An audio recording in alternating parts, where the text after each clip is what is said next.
suprasdami, kad tikrai Žemė yra mūsų planetoje labai svarbus objektas ir pažinti, ypač jaunimas, kokie mes esam, ką mes veikiam, ką mes darom, liktai nekaltai, kiek mes ją užteršė, kaip Žemė darosi vis sunkiau kvėpuoti ir gyventi.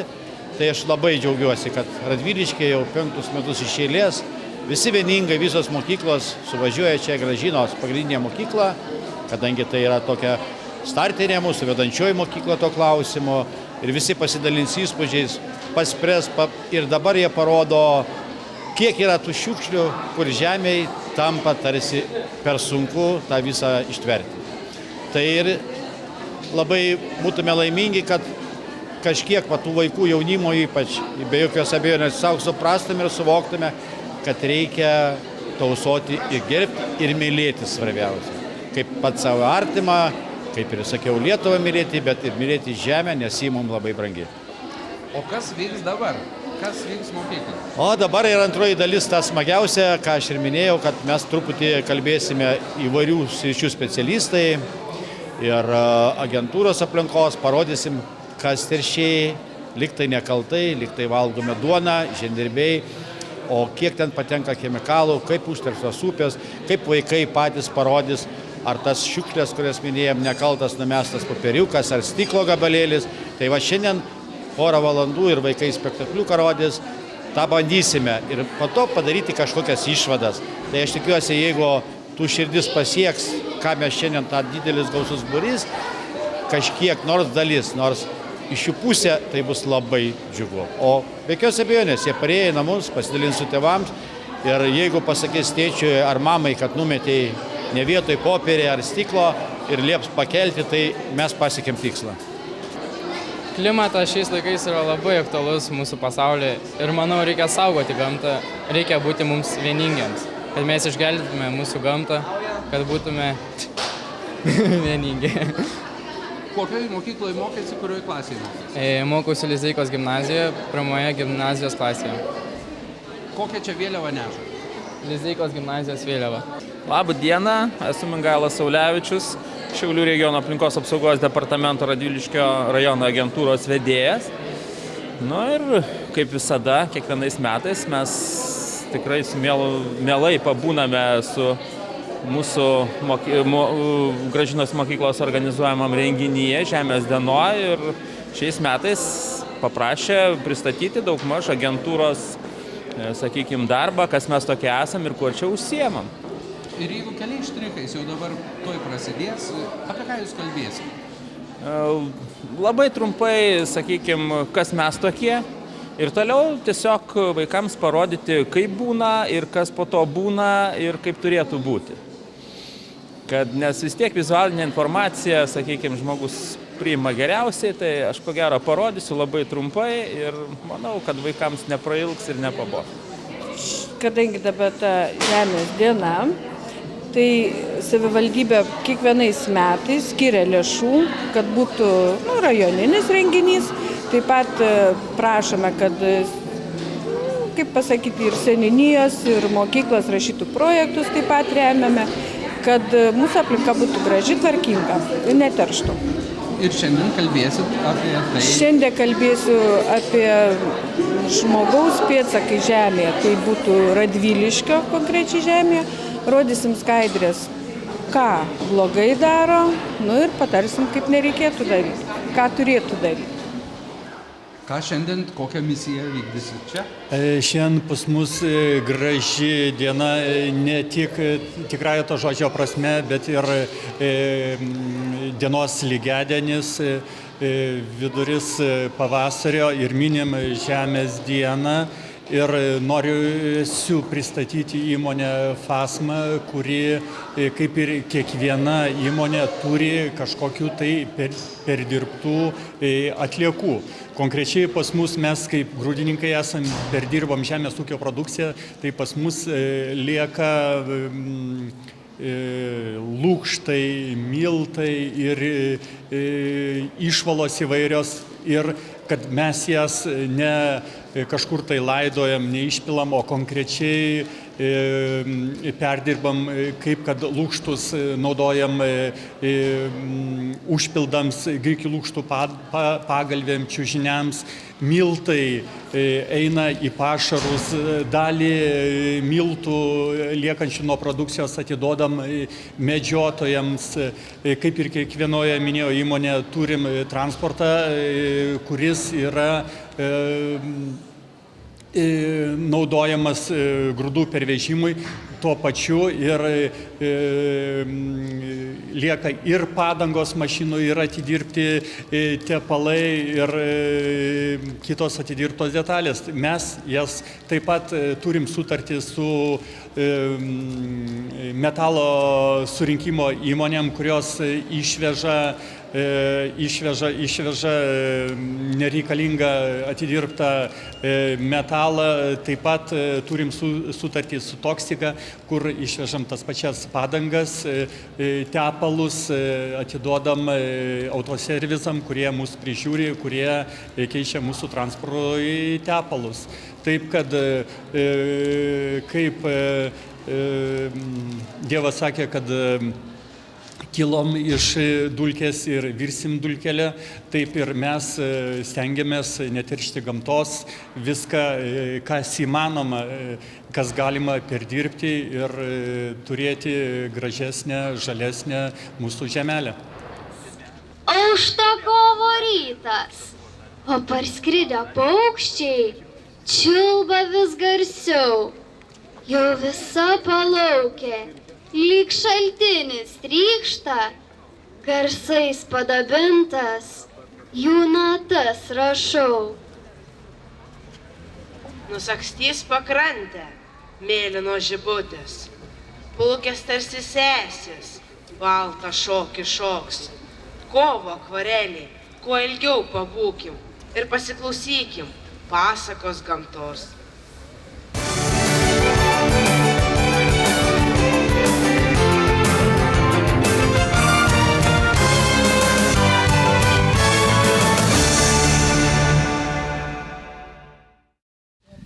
Tai norėčiau savivaldybės vardu ir Radviliškio priešgaisrinės gelbėjimo tarnybos vardu tau įteikti atminimo dovaną, kad tos pamokos, kurios mes šiandien papasakosim, kaip saugiai elgtis su ugnimi, taip pat tie detektoriai gelbėtų ir primintų apie mūsų lankymąsi. Prašau. Ačiū labai. Paliau! Jo, kas dabar ką darysite? Tai ką, mes jau dabar šitą prietaisėlį dar padovanosim. Visai šeimai čia. Jo, šitam būstui norim padovanoti ir sumontuoti autonominį dūmų jutiklį. Šitas jutiklis veikia šitaip. Kada į jo zoną patenka dūmai, jis pradeda skleisti pavojaus signalą. Nu tai ir reikim ir pabandykim jį sumontuoti.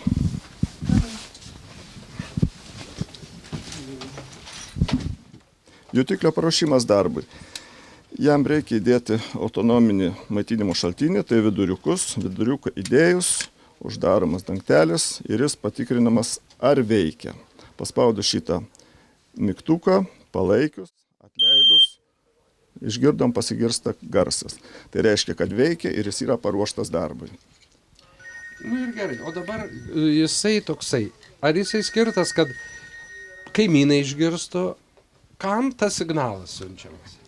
Tas signalas reikalingas tam, kada yra uždūminama patalpa, ar tai kažkur tai atsiranda gaisro židinys ir jis skleidžia pavojaus signalą ir perspėja žmogų apie tai.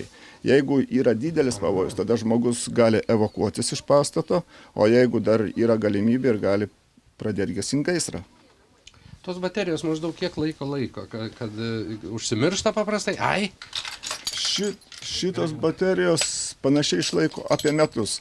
Ir kada jų baigėsi pakrovimas, tada šitas daviklis pradeda trumpai pipsyti, tai reiškia, kad reikia pakeisti baterijas. Ai, duoda signalą ir ne... Jo, ir šitiem davikliam kažkur tai duoda garantiją apie 10 metų. Po 10 metų jau jie skaitosi nebeveiksmingi ir juos reikia pakeisti. Liuks! Tai va, norisi pasakyti, primint visiems pagrindinius tokius pažeidimus gal, neatsargumo atvejus, dėl ko kyla gaisrai. Tai matom, prie krosnies yra laikomas kuras, malkytės, vat, ir tos durelės krosnės nėra visiškai sandarios ir yra tikimybė, kad gali iškrist žaryje. Tai vat, jeigu krosnis būtų palikta be priežiūros, o tai pasitaiko, kada išeinama pas kaimynus, pas kaimynės. O realiai tai yra buvę, Donatai, yra buvę tokių gaisrų? Tikrai yra buvę. Tikrai yra buvę. Ir netgi su žūties atvejais, kada žuvo mažametis vaikas paliktas vienas. O kaip va šito atveju, va, pavyzdžiui, viską matom. Kur patartum, kaip čia sudėlioti viską? Nu, kaip turėtų būti? Čia viskas apačioje. Gerai, ten yra geležinis. Čia viskas yra gerai, grindys yra apsaugotos, čia atstumas metras turėtų būti, nu dar čia pavojaus nėra, labai neįkaitę, bet tiesiog, kad toje vietoje nebūtų malkų. Viso tokios degė. O drabužiai? Drabužiai, nu, didelio pavojaus nėra, bet prie pačios krosnės, kad ten, vat, kur yra keletas, irgi nėra visai gerai. Kas dar? Dar apie kaminus reikėtų pasakyti, čia dabar sunkoka apžiūrėti viską, neaišku, kur tas kaminas išeina, bet esmė, kad kur jisai išeina per dangą, ten neturėtų būti medienos.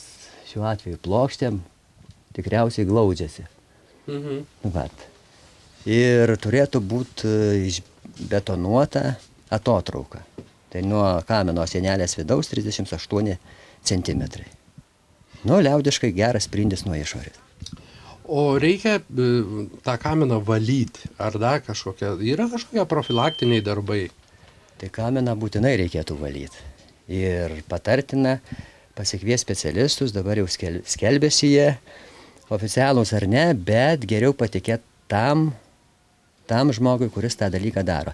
Nes tikrai yra atveju, kada žmogus sako, kaminas va tik išvalytas buvo, o suodžiai užsidega.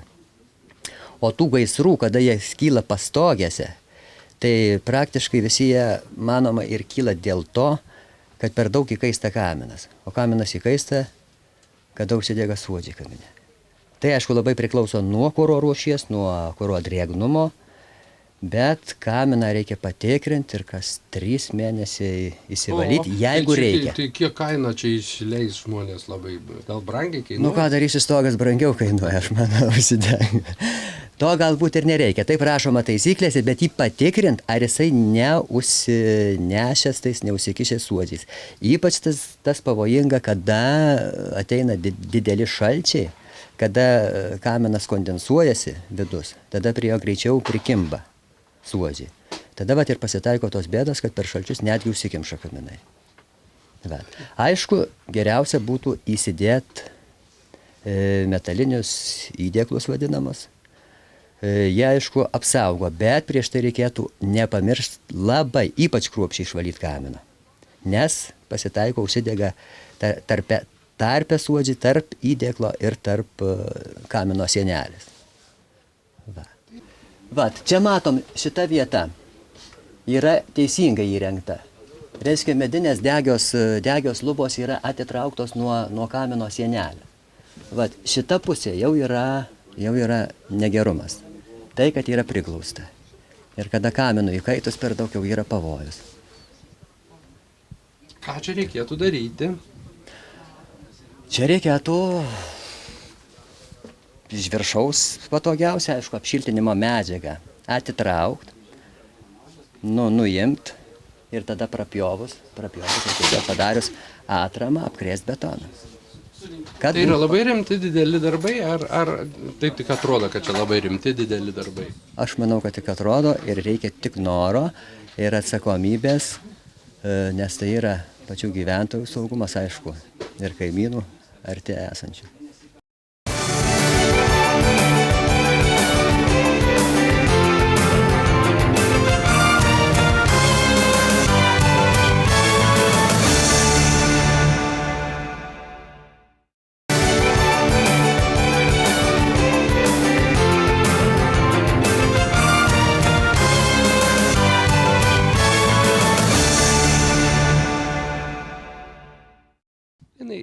atvažiavo tai paprastai, kaip pas savų žmonės, davė dovanų ir tuos prietaisus. Kaip čia taip vyksta paprastai? Tai vyksta nepaprastai, tai vyksta jau 7 metus, kadangi mūsų savivaldybė rūpinasi gyventojų saugumu, jie į tai žiūri atsakingai, tai pastoviai per socialinės paramos rūpybos skyrių skyrė lėšas dūmų detektoriam įsigyti. Nu ir taip pat dovanas irgi nupirktos tam, kad vaikai irgi atsimintų mūsų apsilankymą ir galėtų saugiau elgtis taip pat su ugnimi, taip pat ir tėvam priminti, kaip elgtis, nes irgi jie išklauso pamokas ir patiria tėvam. Šiandien kalbam įvairiausius priešgaisrinius pažeidimus. Ką kaminai dabar? Prie ko kaminai? Kaminai prie to, kad galim labai greitai likti be stogo. Tai vat, mes matom puikų pavyzdį, kur yra tikrai avarinės būklės, matosi nutrupėjęs netgi viršus. Jau mechaniškai jisai pavojingas, kad nenukristų plytą ant galvos pro šalį einančiam. Bet jisai yra apiręs ir jisai tikrai netvarkingas, jau suskilęs bus ir ties stogo konstrukcijom. Ir kaip jau minėjau, kad užsidegus suodžiam tokiam kamine, jis tikrai kelia didelį pavojų. Čia matom, kad namas tikrai yra ne vieno buto ir aišku yra kaminas yra bendro naudojimo ir todėl matys žmonės nesusitarė draugiškai, kas sutvarkytų tą kaminą. Ir vat problemas labai atsiranda, kada yra tokiose vietose kaminai, kad žmonės ir susipyksta netgi dėl tų dalykų ir jie patys tokiam pavojui gyvena. Tai dažniausiai dėl ko? Pinigų gaila, galvoja, kad tai yra nesvarbu, kažkaip taip? Tai čia tikriausiai tas abejingumas ir nuomonė, kad tikrai man tas neatsitiks. Taigi šalia, va ten yra namelis sudegęs. Nu tai va, iš kito klaidų... Šalia namai ir jokių pamokų. Iš savo klaidų tikriausiai tik pasimokom. Ne, tai yra abejingumas paprasčiausiai savo ir kitam. Nu, čia tokie mandrus kaminai, kas čia per kaminai? Tai va, čia jau matosi tvarkingesni kaminai, dėl to, kad jau jie yra įdėti vadinami įdėklai. Jau jisai tikimybė mažesnė, kad jisai užsineš ar užsidegus jo viduj, mažesnis pavojus. Bet tokiam kamine, kaip minėjau, gali užsidegti tarpas tarp kamino ir to įdėklo. Bet sakykime, dar čia vienas yra trūkumėlis, vieno kamino, kad nėra, pats mūras nėra apsaugotas nuo kritulių. Nuo sniego, nuo vandens, kada vanduo šaldamas, ardo ir kaminas trupa. O va, dešiniau mes matom kaminus. Taip. Geltono. Aha. Tai va, tie jau kaminai yra apsaugoti nuo kritulių ir yra su įdėklais. Jau dar mažesnė tikimybė, kad jisai neš bėdos. Gerai, Donatai, o tuos baus galima žmonės, kurie nesusitvarko savo kaminą? Reikia už juos pagalvoti, jeigu jie patys nepagalvoja, juos reikėtų nubaust, kad jie priversti juos daryti tai. Galima juos nubaust, bet bauda, jeigu pirmą kartą, jam 12 litų 50 centų. Tai manau, kad juos reikėtų tik tai paskatinti ir kitom priemonėm. Privers susimastyti, kad jie neša pavojų ir jie nusibaus patys. Va. Paprastai tos poveikia baudos priemonės mes suprantam, kad jos nėra tokios veiksmingos ir tikrai mes nenorim patys, kad mes būtum nubausti. Tai mes ir dėkingi, kad žmonės pamato ir išgirsta ir tikriausiai susimastys. O įmanoma dabar pabandykime, mes taip lengvai paprastai kalbam. Kiek kainuotų tokia remontas? Grubiai, paprašyti sumūryti tą kaminą. Maždaug 100 litų, 200 litų. Aš manau, kad kelis šimtus kainuotų. Žiūrint, kokia jo būklė yra po stogu. Jeigu jisai nuo perdangos reikėtų permūryti, tai aišku daugiau. Bet jau matom, kad jau šitų plytų nepanaudosim. Kitur tikrai todėl labai svarbu laiku tą dalyką padaryti. Ir būna, kad keletos eilių plytų tik pamūryti reikia ir jas apsaugot nuo kritulių. Kamino pačią plokštumą, patį viršų. Ir tada tikrai kamino amžius tarnavimo tikrai prasitęs. Ir mes matom užsidegusią žolę prie keliukom, galimai nesargiai numesta nuorūka ar degtukas. Ir mes, būdami neabejingi, turėtume nesunkiai užgesyti tą degančią žolę parankinę priemonę. Tai paprasčiausiai kilimėlį. Jo, mes važiuojam, jeigu su automobiliu, mes turim kilimėlį, ar mes turim striukę kokią, jau kurios negaila. Ir vat mes nusilaužę eglišakį, mes dar ją nesunkiai galime užplakti. Vat jeigu, aišku, didelis gaisras, mes to dalyko nepadarysim aukšta žolė, bet va tą mes susitvarkėm labai paprastai ir nesunkiai. O gesintuvų neverta naudoti gesintuvų? Aišku, galima gesintuvą, bet jeigu mes galim... Gesintuvas tokiu atveju nieko daugiau nepadės negu, sakykime, tokios priemonės. Minėjot, kad būna. Ar kiekvienais metais būna ta žolės deginimas ir toks deginimas pavojingas, agresyvus? Ar būna tokių metų, kad būna iškenčia žmonės nepadegę? Manau, kad neiškenčia, nėra tokių metų buvę. Bet labai priklauso nuo oro sąlygų. Ir, sakykime, 6 man regis metai, 2006 metai buvo sausringi ir mes turėjom žolės gaisrų, apskritai atvirų teritorijų gaisrų, virš 200, beveik 250. Tai iš bendro gaisrų skaičiaus tai beveik 70%. O šiaip apie 50% eiliniais metais būna didesnių, mažesnių, bet atvirose teritorijose, žolės gaisrų. Ir čia matom problemą, kad yra nenušienautos pakelės, nešienauti reiškia plotai privatus galimai ir jie nėra prižiūrimi ir čia labai didelė tikimybė, kad užsidegs, kada sausas laikas ateina. Anksčiau sakydavo, kad žemė taip patręšiama, kad sudeginam, pasitrečia žemė ir čia yra viskas tvarkoj, senoliai taip darė ir čia yra viskas gerai. Senoliai mūsų suvyžo vaikščioje, bet mes dabar to nenorim daryti. Ne, tai yra, manau, mūsų, rimtai kalbant, tai yra parodo mūsų mentalitetą, mūsų kultūrą ir tikrai gamta pati susitvarko ir jeigu yra tokia vieta, kur auga žolė, ten veisiasi ir labai reti vabaliukai ir reta gyvūnija, vadinamos rekreacinės zonos ir jos dėl to, sakykime, ir nėra šienaujamas netgi parkuose. Radvilišky mes irgi turim, sakykime, parkas yra dalis nušienauta, yra dalis, sakykime, kuri palikta, nes yra retos augalų rūšis ir reta gyvūnija. Tai čia ir norisi akcentuoti, kad tai yra mūsų sąmoningumas. Nuo žaibo neužsidega kiekvieną dieną po 5 kartus. Ir tai mūsų numestos nuorūkos, palikti laužai prie poilsiavietėse, prie vandens telkinių. Tai čia yra mūsų problema pačių. Kad turėtų atsakomybės, turėtų sąžinės prieš save, prieš gamtą, prieš artimą, kad vienas kitą įspėtų, sudraustų, ne iš piktos valios. Yra viena iš dorybių, blogai darantį sudrausk, nemokantį pamokyk. Ir nedaryk to, ko nenori, kad tau darytų. Tai tikrai norisi, kad žmonės iškilus problemai tikrai kreiptųsi į Radviliškio priešgaisrinę gelbėjimo tarnybą.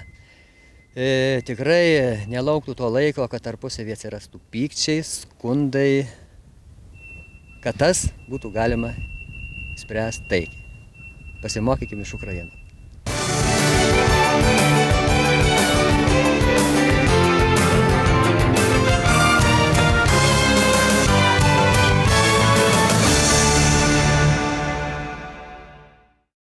Mes pademonstravome, kaip galima, turint sauso tipo norių kostiumus, išgelbėti žmogų, be pavojaus pačiam ugniagesiui gelbėtojui. Jis palieka sausas, nesušala, nebijo įkristi, o po to mes pademonstravome, kaip galima išgelbėti žmogų, neturint naro kostiumų, naudojantis parankinėmis priemonės, paprasčiausias kopėčios ir gelbėjimo virvė. Pririšamas kopėčios su virvė ir žmogus ištraukiamas. Labai greitai, jeigu netoli. Kodėl tos pratybos vyksta dabar? Jos ne šiaip juokais vyksta, nes žmonės vis dėlto yra kvaili, jie lipa ant ledo, jie įsivaizduoja, kad čia viskas gerai. Tai kodėl tos pratybos vyksta dabar? Tas ledas yra labai skirtingas. Rudenis būna vienoks, plonas, slidus, dabar jis yra storas, bet iškorėjęs, jis neturi stiprumo. Ir vat žvejai mėgėjai, arba taip žmogus vedžiojantis šunį gali laisvai įkristi ir kažkur tai, ar gali būti properša, ar tai srovė upės išplovusi, ar šaltinis, ar paprasčiausiai eketė iškirsta, ar išgręžtos skylės. Ir jeigu žmogus įkrito, kviečiasi pagalbos. Iš artimiausios komandos nereikia važiuoti Šiaulių naram. Iš artimiausios komandos gali atvažiuoti ir nedelsiant suteikti pagalbą. Tik tai aišku, reikia kažkas paskambinti 112. Na, o pats į eketę įkritęs, ką turėtų daryti, priminkit? Į eketę įkritus reikėtų, kol nesušalęs, pabandyti išlipti. Jeigu ledas laiko, tai įmanoma padaryti. O jeigu ledas nelaiko, jeigu keletą kartų lipant ledas lūžo ir tu vėl įkrenti, tada reikėtų užsikabinti už krašto, laikytis ramiai. Jeigu turi smaigus, išlipsi. Jeigu smaigų neturi, tada jau eketės kampą įsikabinti ir laikytis ir šauktis pagalbos. Neišeikvoti paskutinių jėgų, nenuskęsti, įsilaikyti už krašto. Turėti švilpuką patartina? Būtų gerai. Bet kad mes nelabai nešiojamės nei virvės, nei švilpuko. Mobilų telefoną? Mobilų telefoną, tai būtų gerai paskambinti. Jeigu jis nesušlapo dar. Tai gelbėjimo kostiumai, su kuriais, kaip matėt, demonstravo mūsų gelbėjimo tarnybos vyrai, kad gali ir ledinėme vandenyje suteikti gelbėjimą. Manau, kad aišku geriau, kad to kostiumo panaudojimo nereikėtų, kad niekas neįlūžtų, neatsirastų šaltame vandenyje, bet kai turi apsaugos priemonę, tai manau visada yra saugiau. Turėjo tokias kostiumus tik Šiauliai. Radviliškio priešgaisrinė gelbėjimo tarnyba jų neturėjo, tai savo rajono aptarnavimo zonai tikrai greičiau galės pasiekti reikalui esant. Ir ar negaila savivaldybei buvo nuo tų 100 000? Kiek kainavo? Ne. Kiek? 9 000. 10 000, tai nėra tie pinigai, nes turbūt ne vienas negalim pasakyti, kiek kainuoja žmonių saugumas. Ir manau, pinigai ne visada viską nulėmė. Ir sakykit, jūsų priešgaisrinė tie statutiniai ar čia savivaldybei priklauso? Čia statutiniai. O kodėl savivaldybė pirko? Tai vis tiek, jie priešgaisrinė gelbėjimo tarnyba, nors jie ir priklauso Šiauliams, bet jie aptarnauja Radviliškio rajono teritoriją ir rūpinasi mūsų žmonių, mūsų rajono gyventojų saugumo. Čia mes matome cheminės apsaugos kostiumą Trelčiam. Jis yra 1B tipo. Yra 1 ir 2 tipo kostiumai. Šitas yra aukštesnės apsaugos lygis. Ką tai reiškia? Reiškia, kad jis apsaugo nuo cheminių medžiagų ir oras yra tiekiamas balionus nešiuojant virš kostiumo. Parodykime gerai, parodykime. Tai va, čia yra balionas yra nešiojamas virš kostiumo. Gali būti ir po kostiumu. Bet tai čia nesmė.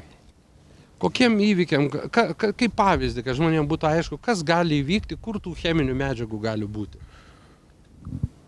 Ar yra buvę jau Radviliškiai koks nors cheminis sandėlys, ar kokia gamykla, ar trąšos kokios, kas gali būti? Radviliškiai nežinau, bet Šiauliuose yra buvę tikrai ir jie yra gan dažnai naudojami.